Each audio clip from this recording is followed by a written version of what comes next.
Assalamualaikum warahmatullahi wabarakatuh. A'udzu billahi minasyaitonir rajim. Bismillahirrahmanirrahim. Alhamdulillahi rabbil alamin wassalatu wassalamu ala asyrafil anbiya'i wal mursalin sayyidina Muhammadin wa ala alihi wa sahbihi ajma'in. سبحانك لا علم لنا إلا ما علمتنا إنك أنت العليم الحكيم ولا حول ولا قوة إلا بالله العلي العظيم رب اشرح لي صدري ويسر لي أمري واحلل عقدة من لساني يفقه قولي وسدد لساني واهد قلبي بحق نبيك محمد صلى الله عليه وسلم. اللهم أغننا بالعلم وزينا بالحلم وأكرمنا بالتقوى وجملنا بالعافية. نوينا التعلم والتعليم والتذكر والتذكير والنفع والانتفاع والإفادة والاستفادة والحث على التمسك بكتاب الله وسنة رسوله صلى الله عليه وسلم ودعاء إلى الهدى والدلالة على الخير ابتغاء وجه الله مرضاته وقربه وثوابه سبحانه وتعالى آمين يا رب العالمين. Kitab Ad-Durrul Tsamin ke surah 40 baris 4 daripada atas. وقال الشيخ المؤلف رحمه الله تعالى ونفعنا الله بعلومه وبعلومكم وبعلوم مشايخنا في الدارين آمين يا رب العالمين. Kata pengarang Al-Syeikh Daud bin Abdullah Al-Fatani rahimahullahu ta'ala. Dan keempat, al-mumathalatu lil hawadith. Dan mumathalah bagi segala yang baharu, iaitu lawan bagi mukhalafatuhu ta'ala lil hawadith. Jadi sambung perbahasan sifat mustahil atas Allah subhanahu wa ta'ala, iaitu sifat yang keempat daripada sifat mustahil, iaitu mumathalah lil hawadith, ataupun terjemahan mudahnya bersamaan Allah dengan makhluk. Ni hak mustahil, bukan wajib. Maka dia kata, dan keempatnya al-mumathalatu lil hawadith. Dan mumathalah ni serupa. Jadi dalam akidah ni serupa ni ada 3. Kalau kita bahasa Melayu terjemah serupa belaka, tapi dari bahasa Arab, dari sudut bahasa Arab, serupa dia ni lain-lain. Ia ada 3. Pertamanya mumathalah, yang keduanya musyabahah, yang ketiga munazarah. Ataupun bahasa lain mathil, nazir dengan syabih. Mathil maksud dia 100% sama. Itu mathil. Itu persamaan yang pertama. Persamaan yang kedua dia panggil namanya syabih. Syabih ni makna kebanyakannya sama. Kebanyakan sama dia panggil syabih. Semua sama dia panggil mathil. Kalau sikit je yang sama, dia panggil nazir. Nazir dengan dha. Nadhir makna satu benda je, satu benda je sama, lain semua tak sama. Tiga-tiga persamaan ni, sama ada persamaan berlaku 100% ke, atau kebanyakannya sama ke, ataupun sama sikit ke, kesemua ni mustahil atas Allah Ta'ala. Jadi sebab itu kadang-kadang para ulama muhasyi yang menghasyiahkan kitab syarah, seperti Al-Imam Abdullah Asy-Syarqawi rahimahullah dalam Hasyiatus Syarqawi, maka bila dikata mumathalatuhu lil hawadith, dia tafsir lalu, iaitu mumathalah dengan makna munazarah, makna nazir itulah, iaitu tak tunggu semua 100% sama dengan Allah, bahkan satu benda yang sama dengan Allah pun mustahil.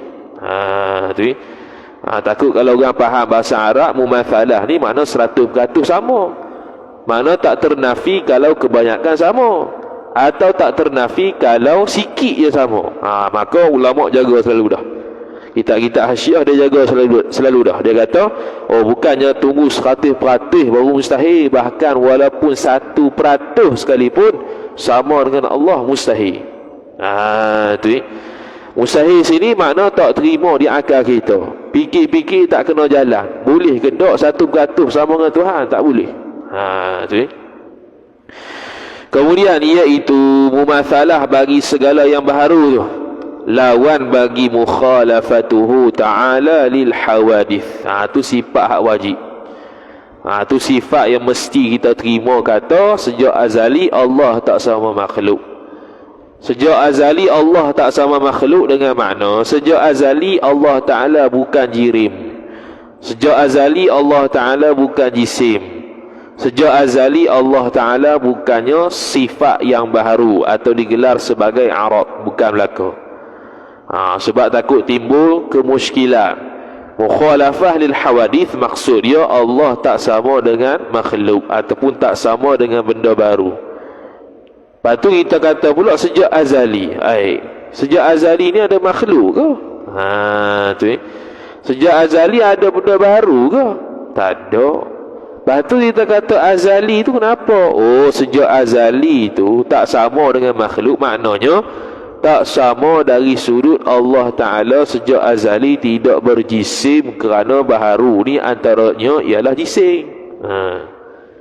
Jadi kefahaman daripada baharu tu yang kita ambil untuk kita kata mustahil Allah begitu. Allah sejak azali bukannya sifat, Allah zat. Allah sejak azali sifat dia sifat, bukan sifat dia arad. Arad ni maknanya sifat tersebut macam makhluk. Tu arad. Sifat kita ni khusus dia, nama dia arad.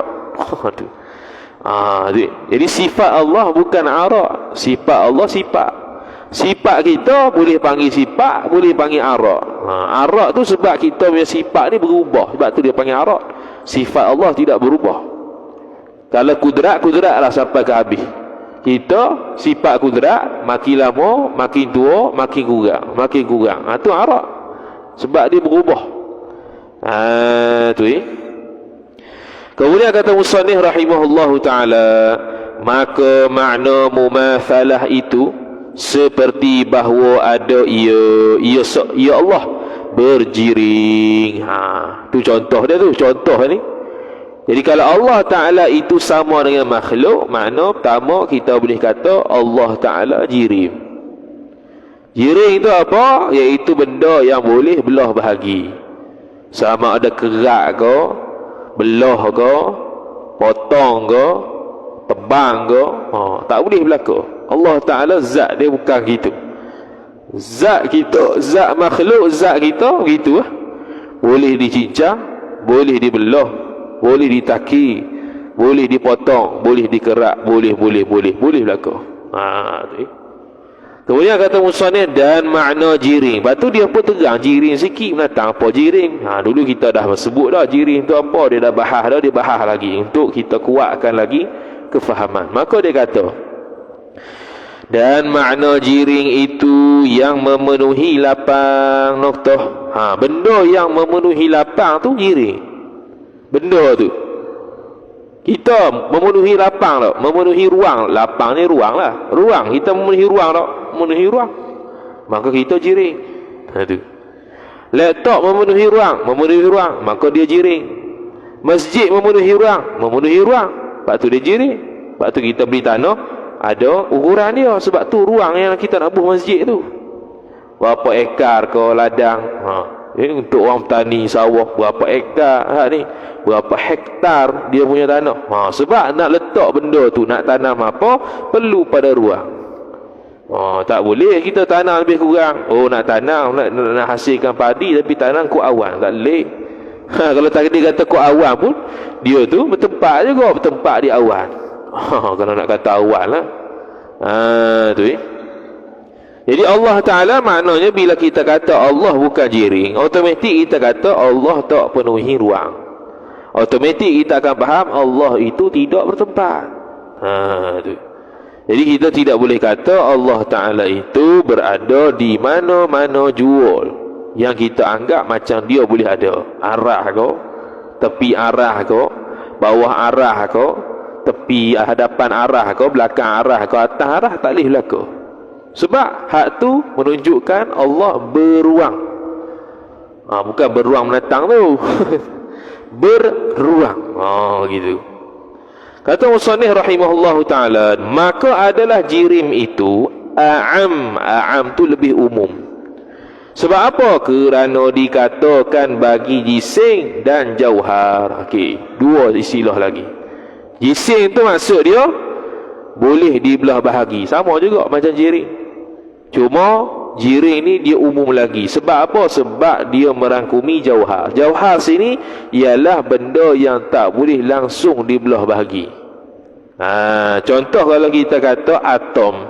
Kalau atom tu kita anggap itulah yang paling nipis, itulah yang paling kecil, tak boleh belah dah, maka atom itulah jauhar. Yang dengan makna benda yang tak boleh belah bahagi. Atau istilah lain dia panggil jauhar firid.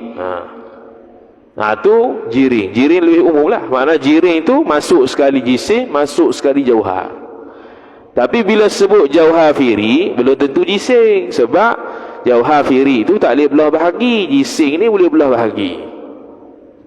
Jadi apa faedah kita faham dah ni? Faham kata Tuhan bukan begitu tu ya. Sebab setengah orang bertikai, buat apa nak ngaji Allah jising, Allah jiring, Allah bukan jising, Allah bukan jiring. Buat apa? Jising, jiring, buat apa? Kita belajar tu bukan berkait dengan Tuhan. Berkait dengan Tuhan. Sebab Tuhan tak boleh mikir.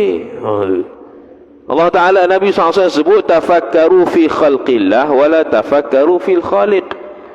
Suruh mikir kaitan makhluk, jangan fikir tentang Tuhan. Tu Allah Ta'ala, Allah Nabi SAW suruh. Jadi sebab itu para ulama mengambil inisiatif bahas makhluk tu apa. Bahas makhluk tu apa? Allah bukan gitu. Lesang salah. Tak payah duk pening-pening. Allah Ta'ala gini gitu. Tak ada gini gitu. Faham sifat dia, faham Allah guano, tak sama makhluk lagu mana, lesang. Tu ya, asal-asal usul tauhid ni senang ya. Pertama surah Al-Ikhlas habis ya. Tu. Tapi sebab apa ulama bahas panjang? Sebab syubhat makin banyak. Macam pekoh lah. Zaman Nabi SAW, pekoh tu situ ya, sikit itu ya. Tapi makin lama, makin berkembang zaman, makin banyak huraian, makin banyak masalah, tebal kita pekoh tu. Zaman Nabi tak ada mesin ke, mesin beli mesin, beli minuman tu tak ada, maka tak bahas lah. Tu yang kat luar tu. Zaman Nabi SAW tak ada pembelian emas secara ansuran, tak ada. Secara online lagi tak ada. Jadi bila zaman Nabi tak ada benda gitu, yang ada zaman sekarang para ulama bahas, jadi kita pekoh besar lah. Jadi kau luah. Bukan semua yang ada zaman Nabi SAW. Maka begitu juga dalil, bukan semua dalil fiqh tu ada hadis belaka. Contoh dalam kitab I'anatul Talibin, Hasyiah I'anatul Talibin, Syekh Abu Bakar Syattar rahimahullahu ta'ala sebut, antara benda yang membatalkan sembahyang ialah hilang akal, iaitu contohnya tidur tidak tetap papan punggung. Tidur berdiri ke, tidur mengiring ke, tidur terlentang ke, asalkan tak tetap papan punggung. Sebab apa? Sebab ada hadis man nama falyatawadda. Siapa yang tidur maka hendaklah dia berwuduk. Kemudian ulama bahas lagi, hilang akal antaranya lagi pengsan dan gila. Pengsan dan gila juga membatalkan wuduk, tapi tak ada dalil.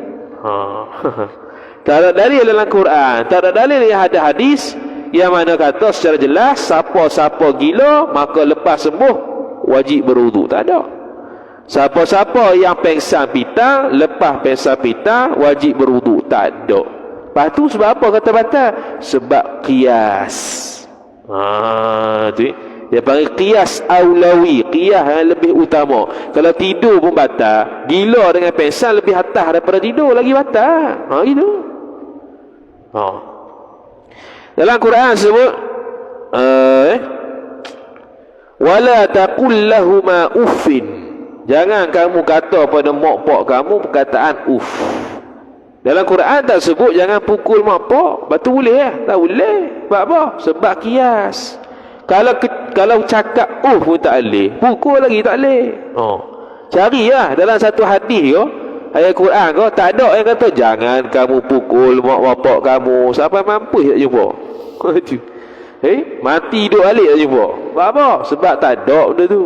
Lepas tu ambil mana hukum yang kata haram pukul apa? Sebab Allah Ta'ala sebut wala taqul lahuma uffin. Tapi itu bukan dalil dia. Dalil dia qiyas. Dikaitkan uff itu dengan perbuatan yang lebih teruk pada tu, maka perbuatan yang lebih teruk pada tu sama hukum dengan uff, iaitu haram. Jadi tidak betul kalau orang kata setiap hukum fiqh ada sandaran dalil Al-Quran dan hadis semata-mata. Tak betul. Tu tak belajar usul fiqh. Kalau usul fiqh ada 10 dalil, lebih daripada 10 lagi. Cuma hak muktamad mazhab tu dia ambil hak mana? Lain-lain pula. Kalau mazhab Syafi'i lain, mazhab Maliki lain. Tapi Quran dan hadis tu semua mazhab guna. Hak tu tak ada khilaf. Quran, hadis, ijma', qiyas. Pak ni tak ada ulama dalam mazhab mana-mana pun yang tak pakai. Semua pakai. Cuma lain daripada 4 ni khilaf. Contoh uruf adakah dipakai dalam bab hukum? Ada yang pakai, ada yang tidak. Tak 100% pakai. Contohlah. Kemudian kata musannif rahimahullah subhanahu wa ta'ala, maka dia kata dan erti jisim itu barang yang bersusun 2 jirim atau lebih. Bersusun. Mana bila bersusun boleh bercerai tangga. Sama ada kerak, potong, tebang, kikih dan sebagainya. Atau lebih habis. Dan makna jauhar iaitu yang tiada menerima suku-suku dan tiada dapat dibahagi-bahagi. Tu jauhar. Dia biasa kalau kitab lain dia sebut sikit jauhar firid, jauhar yang tunggal. Mana tak boleh belah bahagi dah. Allah gitu ke? Allah bukan gitu. Allah bukan pasien yang boleh cerai tangga. Allah bukan pasien dia tu satu tak boleh belah bahagi. Pun bukan juga. Sebab jauhar ke jisim ke dua-dua ni perlu bertempat. Allah tidak bertempat. Tu. Lepas tu ada orang kata, ada orang soal, manakah dalil hadis dan Quran yang mengatakan Allah itu tidak bertempat secara jelas? Secara jelas. Batu orang gini masalah. Allah Ta'ala sebut laisa kamitslihi syai'. Allah tidak serupa sesuatu. Ulama bahas sesuatu tu detail sampai melahirkan istilah jauhar dan jisim. Sebab jauhar dan jisim ni adalah sesuatu. Jadi bila kata Allah bukan seperti sesuatu mana-mana pun, maka dia bahas sesuatu tu apa. Timbul satu ilmu nama makulah asyarah.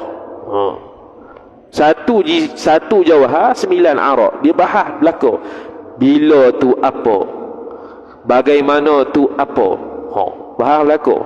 Masa tu apa, bahas belaka. Nak kata Allah tak kait dengan benda tu. Jadi antara yang berkaitan dengan Allah Ta'ala duduk atas arah ke, atau Allah Ta'ala berada di atas arah ke, dalam bab makulah asyarah, dalam perbahasan ilmu makulah asyarah, bahas benda tu. Dia bahas bila tu apa, bagaimana tu apa, di mana tu apa tu apa, apa tu apa, berbahas juga. Dia bahas belaka. Jadi kesimpulannya sesuatu tu ada bertempat. Sifat lazim yang tak boleh dikatakan sesuatu yang berjisim. Dan jauhar tu bertempat. Maka Allah bila kata laisa kamitslihi syai', Allah Ta'ala tak macam sesuatu yang mana sesuatu tu jirim ataupun jising. Jising tu sifat lazim tak boleh dikatakannya ialah bertempat. Maka Allah tidak bertempat. Itu ya. Kalau kita tanya balik, mana pula dalil yang kata Allah bertempat? Oh, confirm dia kata Ar-Rahman wa 'alal 'arsy istawa. Istawa boleh takwil tak? Boleh ada makna lain tak? Boleh ada makna lain. Allah Taala tak sebut secara jelas Allah tu di mana. Tu. Lepas tu duk gaduh tu dalam Quran lah hadis. Kalau ada ayat-ayat yang menunjukkan zahirnya Allah Ta'ala bertempat, itu kena takwil. Sekejap lagi kitab Syekh Daud kita ni akan gila situ. Kemudian kata musannif rahimahullahu ta'ala, dan jisim. Mana tadi?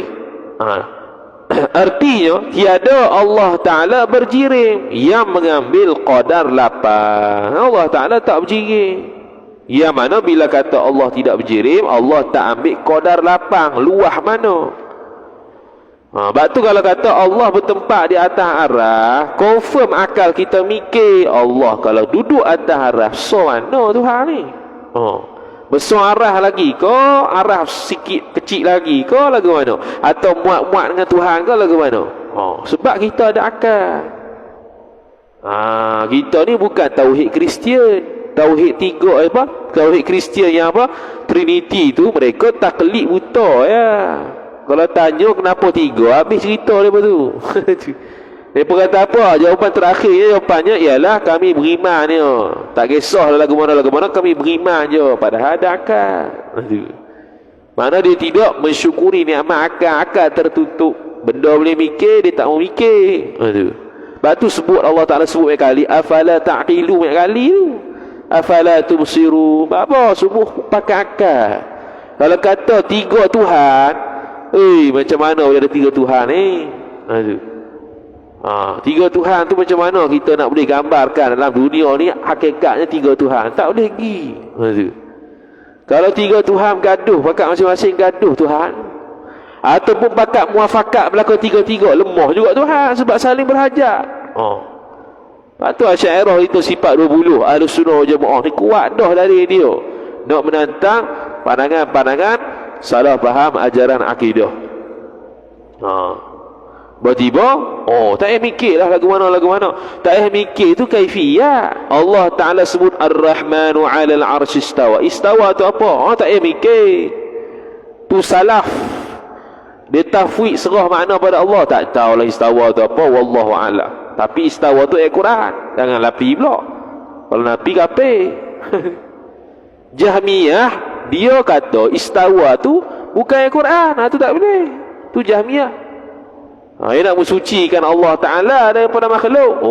Dia pun kata istawa tu bukan Quran. Sudah. Lepas tu orang-orang yang tidak bertanggungjawab mengatakan Asy'ariyah sama dengan Jahmiyah. Habis dia lipat ke mana tau.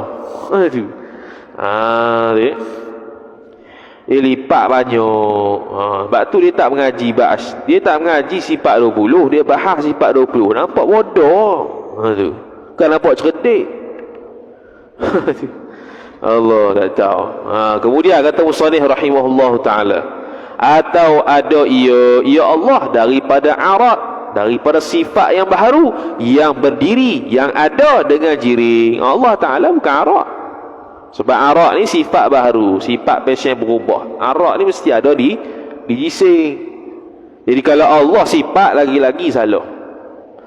Jadi arak mustahil Allah Ta'ala arak ni nak tolak mana? Nak tolak perkataan Nasrani yang mengata Allah Ta'ala masuk dalam tubuh Nabi Isa. Itu hulul dia panggil. Masuk serak dalam Nabi Isa, maka Nabi Isa pun Tuhan. Hak yang serak-serak ni arak. Maka Allah Ta'ala bukan arak. Itu mukhalafah lil hawadith, nak mengkritik pandangan Nasrani yang mengatakan Allah Ta'ala serak masuk dalam badan Nabi Isa. Maka Nabi Isa pun Tuhan. Itu boleh tengok dalam Hasyiah Asy-Syarqawi 'ala al-Hudhudi. Tujuan kenapa ulama letak mukhalafatuhu ta'ala lil hawadith. Kemudian kata musannif rahimahullahu taala, seperti warna, tu contoh Arab, warna hijau, putih. Okey, hijau kat dinding Iniza, masjid Iniza ni boleh tak dipisah dengan tiang? Tak boleh. Kita nampak putih sini, tiang sini. Tak boleh. Tiang kalau ke kanan, putih ke kanan juga. Tiang kalau ke kiri, dia ke kiri juga. Tak boleh tiang kanan, putih kiri. Tak boleh. Akal kita tak boleh terima sifat itu boleh macam zat, boleh pergi sendiri kanan kiri. Tak boleh. Itu sifat tak boleh. Dia passion turut ikut, maka dia ikut jisim dia yang warna apa tu, yang warna putih contohnya. Jisim dia tu kalau pergi ke kanan, dia akan ke kanan warna tu. Jisim tu ke tengah, dia akan ke tengah. Dia tidak akan pergi ke belakang kalau jisim ke depan. Tu Kemudian kata musannif rahimahullahu taala, seperti warna dan gerak dan diam. Gerak dan diam. Makhluk tak? Makhluk. Sebab dia baharu. Sebab apa baharu? Sebab dulu gerak, tu diam balik. Lepas tu diam balik, tu gerak balik. Jadi benda yang passion boleh gerak diam, benda baharu. Jadi Allah tak boleh kata gerak diam. Sebab itulah Allah Ta'ala bukan baharu.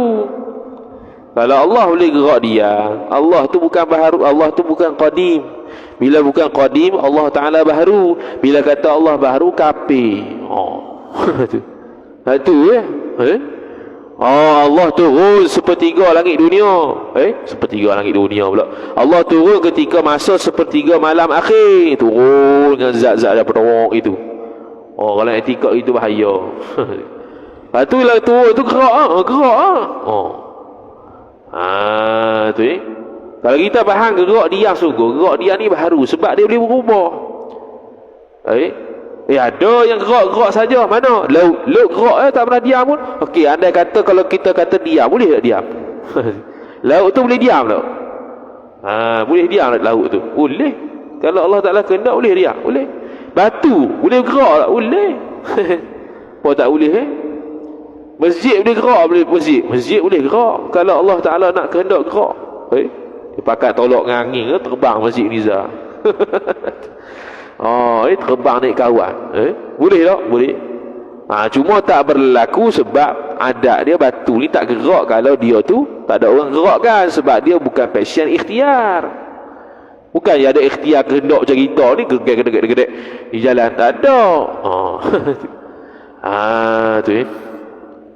Kemudian kata musannif rahimahullahu taala, dan diam, iaitu gerak diam semua tu sifat yang sabit bagi yang baharu, yang lebih atas zatnya zat baharu. Yang lebih ni makna tambahan lah. Dia bukan semata-mata zat, bahkan ada sifat tambahan, iaitu gerak diam, warna, lesu dan sebagainya. Dia bukan semata-mata zat, tapi ada sifat. Jadi akal kita tidak boleh memikirkan satu jisim itu tak ada sifat, mesti dia ada sifat. Hatta benda qadim sama dengan Tuhan sekalipun, sifat Allah mesti ada. Maka kita pun cari dalil Quran, hadis, sifat Allah tu apa. Maka ulama pun cari satu-satu. Dapatlah 13 atas pandangan rajih, dapatlah 20 atas pandangan marjuh, atas pandangan dhaif. Kita pun dalam tanah Melayu kita ni pun masyhur dengan sifat 20. Dan kalau mengaji sifat 13 sama. Dan mengaji sifat 24 Maturidiyah sama juga. Cuma tanah Melayu ni banyak Asy'ariyah. Macam mana tengok tanah Melayu ni Asy'ariyah banyak? Tengok kita Jawi lah. Kita Jawi banyak Asy'ariyah, kalau dia bahas ke Maturidiyah, Asy'ariyah lah. Kita ni pun Asy'ariyah juga. Kita kena kenal mazhab akidah kita tu apa. Duk main mayang poso, akidah apa tak tahu. Sudah. Akidah apa tak tahu. Mayang poso mangat mayang. Betul akidah apa tak tahu. Sudah. Lepas tu terimalah orang kata apa bab akidah, terimalah habis. Silap pegang fasik, silap pegang lagi kafir. Pegang betul beriman, tiga tu ya akidah. Tu. Kemudian kata musannif rahimahullahu taala, atau ada ia Allah pada jihah bagi jiring. Mustahil yang kedua ialah Allah Ta'ala itu ada arah daripada satu jiring. Pilihlah mana-mana jiring, arah ke, langit ke, kita ke, Allah tidak berada di atas sesuatu, di bawah sesuatu, di kanan sesuatu, di kiri sesuatu, di belakang sesuatu, di depan sesuatu. Benda ni jelas disebutkan oleh Imam Ibrahim Al-Bajuri Al-Azhari rahimahullah dalam syarah As-Sanusiyah. Dan disebut dalam kitab, inilah kitab Usuluddin karangan Syekh Al-Tariq Bogor rahimahullah ta'ala.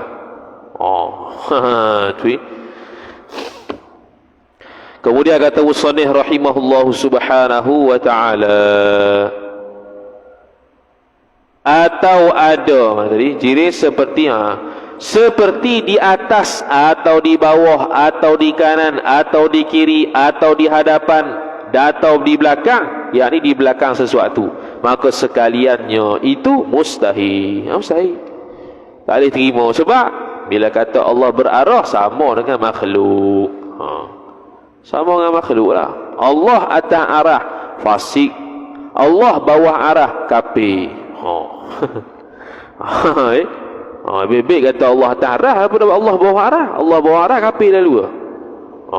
Sebab apa? Sebab ada yang lebih tinggi daripada Allah Ta'ala. Habis kita tu sebutlah kita Syarah As-Sanusiyah oleh Imam Ibrahim Al-Bajuri rahimahullah ta'ala.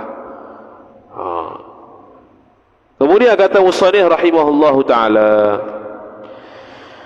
maka dan barang siapa menyabitkan bagi Allah jihah, bagi Allah tu ada arah, seperti dikatanya seorang Allah pada langit, maka tiada kufur, tetapi haram atasnya, atas orang tadi. Tak kafir tapi haram cakap itu. Haram etika itu. Allah atas langit, Allah di atas langit, haram cakap itu. Haram etika itu. Kalau etika begitu, setiap saat dosa besar, dosa besar, dosa besar. Kalau zina sejang ya dia punya dosa. Dosa zina tu sejang lah, bukan dosa zina tu 24 jam. Lepas tu tidak bertobat, dosa kedua pula. Tapi kalau akidah, bukannya sejang. Selama mana kita etika begitu, gitu dosa. Setiap saat dosa besar, dosa besar, dosa besar. Lepas tu dosa kedua pula, tak bertobat. Berapa banyak dosa? Kalau kita etikad 20 tahun Allah Ta'ala, 20 tahun dosa itu fasik, tak boleh jadi wali, tak sah tengok anak bulan. Mana gitu? Tak sah tengok anak bulan, tak boleh jadi saksi, tak boleh jadi wali, sebab fasik. Fasik apa? Tak mayang. Bukan tak mayang, mayang 24 jam mayang sunat tu, tahajud tu 1,000,000 rakaat. Quran tu khatam tu 300 juzuk sehari. Hebat. Zikir la ilaha illallah tu 1,000,000 kali kalau wali-wali kutub. Tapi etika Allah Ta'ala, Allah Ta'ala langit, haram. Fasik ya. Tu. Demikian lagi dikata Allah berjisim, tetapi tiada seperti segala jisim. Hak ni mu'tamad tak kafir. Dia khilaf 3 pandangan. Ini disebut oleh Syekh Sulaiman Al-Bijirmi rahimahullah dalam Hasyiah Al-Bijirmi 'ala al-Iqna'. Pandangan pertama mutlak kafir. Siapa yang kata Allah Ta'ala berjisim sama macam jisim makhluk, atau kata Allah berjisim tapi tak sama makhluk, ni pandangan pertama kafir dua-dua ni. Pandangan kedua, dua-dua ni fasik. Orang yang kata Allah Ta'ala berjisim macam makhluk pun fasik. Allah Ta'ala berjisim sama macam makhluk, tak sama macam makhluk juga fasik. Pandangan kedua. Pandangan ketiga lah pandangan mu'tamad. Siapa yang kata Allah berjisim tapi tak sama makhluk, fasik. Tapi kalau kata Allah berjisim sama makhluk, kafir. Jadi kita ni pandangan mu'tamad lah. Siapa kata Allah Ta'ala berjisim tak seperti makhluk, fasikun, fasik lah. Bila fasik macam tadi, jadi itu imam makruh, wali tak boleh, saksi tak boleh, saksi zina tak boleh, saksi apa semua tak boleh. Bukan saksi anak bulan ni, apa-apa yang babitkan saksi, saksi nikah ke, bulan ke, jenayah, tak boleh berlaku. Tak dapat kan dia, kecuali lepas taubat. Lepas tu kena tunggu setahun, barulah boleh jadi saksi. tu kalau saksi lah. Kalau wali nikah, kalau taubat tu lalu tu boleh juga, boleh jadi wali dah. Tu. Kemudian kata musannif rahimahullahu taala, dan tiada harus dikata Allah di dalam alam atau di luar alam. Tak harus ni haram. Tak boleh kata Allah ada dalam alam ni, tak boleh. Allah di luar alam, tak boleh juga. Sebab kalau dalam keluar tu tempat. Tu. Passion dalam luar ni tempat. Kita faham dalam luar ni sebab ada nisbah sesuatu. Macam kita dalam masjid. Kalau sehari saya keluar, luar masjid. Sebab objeknya yang kita banding ialah masjid. Kalau duk berada masuk pintu ni, panggil dalam. Kalau kita keluar daripada pintu masjid, dia panggil luar.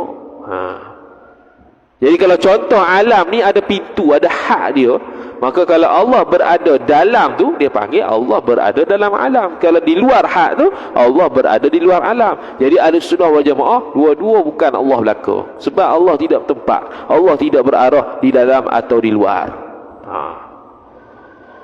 Kemudian kata musannif, kerana memberi ibham. Kerana memberi ibham. Memberi ibham kalau ikutkan iham lah. Iham tu makna memberi waham. Awhama yuhimu ihaman. Kalau iham tu lagi elok lah. Iham, kerana memberikan iham. Kalau ibham ni antara makna lain ibu jari. Tu kalau iham tu awhama yuhimu ihaman wa huwa muhimun wa dhaka muhamun. Iham memberi waham pada orang, memberi sangkaan yang tak elok pada orang. Satu tu sebab haram. Dan jahat adab serta Allah Ta'ala. Siapa yang kata Allah dalam alam, Allah di luar alam ni, hukum dia haram. Sebab memberi waham pada orang kata Allah bertempat, Allah berarah pada sesuatu. Dan yang kedua, jahat adab dengan Allah. Percakapan tu percakapan haram. Dia ada benda yang akidah ni, percakapan tu betul dan dia haram. Percakapan tu tak betul dan dia haram. Percakapan yang betul dan dia haram ialah Al-Quran itu baru. Allah mencipta babi. Itu betul tapi haram. Haram mana ni? Haram ni majlis ilmu. Yang kedua, haram cakap itu dan pegangan itu tak betul pun, iaitu Allah dalam alam, Allah di luar alam. Cakapan tu haram dan memang tak betul. Tu. Kemudian kerana habis. Kemudian kata musannif rahimahullahu taala, dan jika maknanya makna seorang tadi pun bukan, dan jika sah maknanya makna yang kata Allah di dalam alam, Allah di luar alam sekalipun sah makna. Kerana apa? Kerana bahawasanya di dalam alam ilmunya ilmu Allah. Kita kata Allah dalam alam dengan mana Allah ni meliputi segala ilmunya terhadap apa yang ada dalam alam ni. Walaupun kita maksud begitu, cakapan tu haram.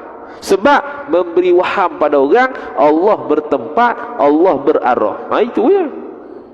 Walaupun kita maksudkan Allah Ta'ala berada dalam alam dengan mana ilmu Allah mengetahui dan meliputi seluruh alam ini. Betul lah etikot gitu, betul. Tapi cakapan haram.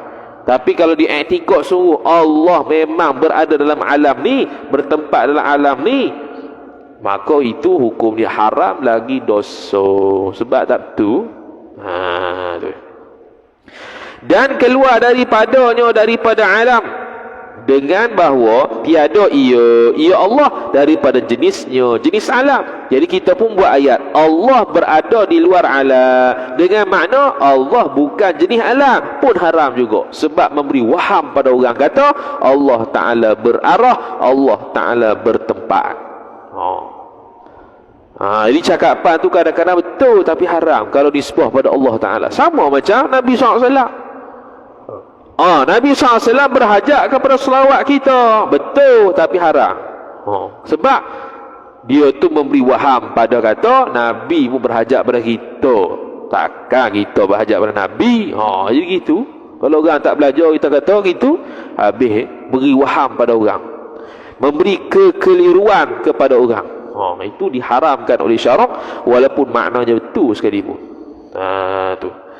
Dan lagi pula makna di luar dan di dalam itu daripada sifat yang baharu. Dan Allah Ta'ala, yakni padahal Allah Ta'ala itu suci daripada segala sifat yang baharu, maka haram dikatakan keduanya, kedua di luar dan di dalam, dan tiada jadi kufur. Tadi kafir lah, pasti siapa kata Allah berada di dalam alam, Allah berada di luar alam, fasik, dosa besar, haram, tapi tak kafir. Sebab antara salah satu ia maksud dalam luar tu sifat baharu, sifat makhluk. Maka sebab itu haram. Fasik lah cakap gitu. Dan kalau etika Allah Ta'ala berarah pun fasik, tidak kafir. Susah nak hukum kafir ni. Susah sangat-sangat nak hukum kafir. Tu Ahlus Sunnah wal Jamaah, Asy'ariyah, Maturidiyah. Tu. Dan adapun firman Allah Subhanahu wa taala, wa huwallahu fis samawati wal ard, dan ialah Allah di dalam langit dan bumi, maka maknanya ialah disembah di dalam langit dan bumi. Itu maksud dia, Allah fis samawati wal ard. Kalau terjemah asal dia, Allah di langit-langit yang 7 dan di dalam bumi. Tu zahir terjemahan. Bukan maksud Allah dalam langit, Allah di dalam bumi ni maksudnya Allah itu Tuhan yang disembah, seluruh makhluk di langit, seluruh makhluk di bumi. Wallahu ta'ala alam. A'udzubillahi minasyaitonir rajim. Bismillahirrahmanirrahim. Alhamdulillahirabbil alamin, wassalatu wassalamu ala asyrafil anbiya'i wal mursalin sayyidina Muhammadin wa ala آله وصحبه أجمعين. اللهم زدنا علما وارزقنا فهما. اللهم زدنا علما وارزقنا فهما. اللهم زدنا علما وارزقنا فهما. وصلى الله على سيدنا محمد وعلى آله وصحبه وبارك وسلم. والحمد لله رب العالمين. والسلام عليكم ورحمة الله وبركاته.